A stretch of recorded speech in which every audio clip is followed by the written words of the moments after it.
Whether they're colored or clear, glass bottles and jars are green. No trees die to make this eco-friendly packaging. Glass is made of natural ingredients that are abundant. You can recycle glass endlessly, and making it uses less energy than producing metal or plastic.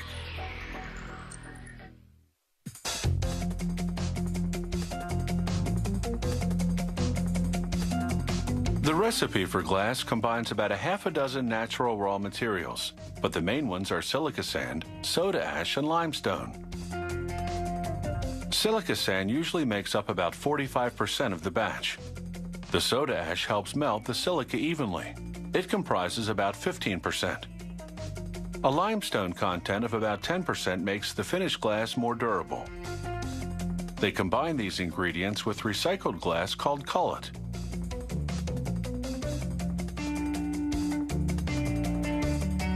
The factory's equipment feeds precise amounts of the materials into a furnace.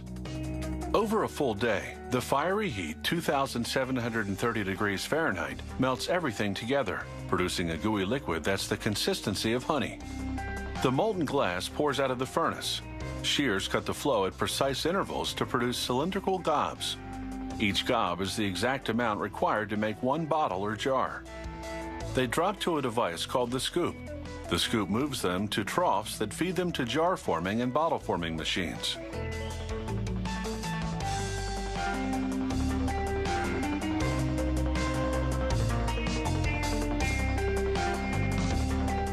A gob of molten glass goes into a preliminary mold.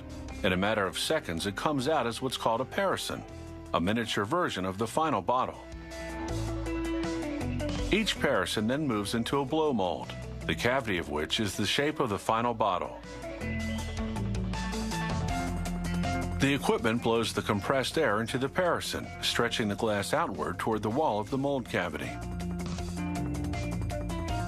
This process creates the final bottle shape and hollows out the inside. These are amber-colored beer bottles. The color is produced by adding small amounts of iron, sulfur, and carbon to the glass mix.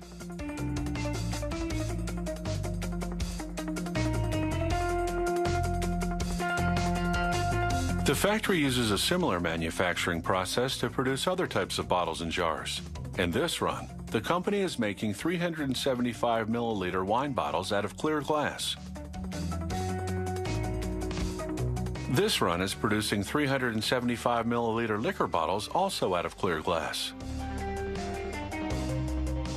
But this mold has a special feature, a recessed insignia on one of the walls, which produces a raised insignia on the front of the bottle.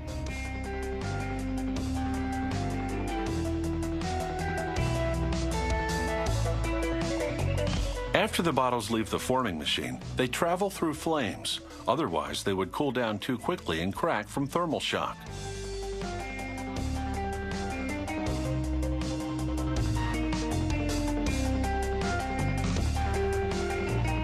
A loader now gently pushes the bottles into what's called an annealing leer.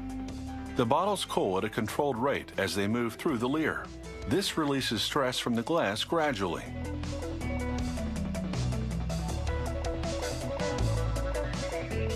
As the bottles exit the annealing leer, a sprayer coats their exteriors with lubricant. This enables them to move smoothly through the rest of the inspection and packaging line. The bottles now line up in single file to head into the automatic inspection station. As the machine spins each bottle, cameras and probes check for imperfections such as cracks or bubbles.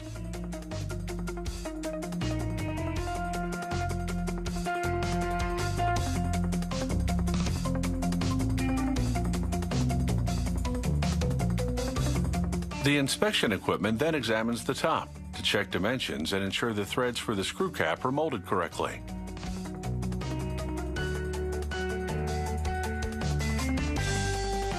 Before shipping, a worker does a final visual inspection. The proportion of cullet in glass can be as high as 90%. Cullet melts at a lower temperature, so for every 10% of cullet in the mix, the factory uses up to 2.5% less energy to produce its glass.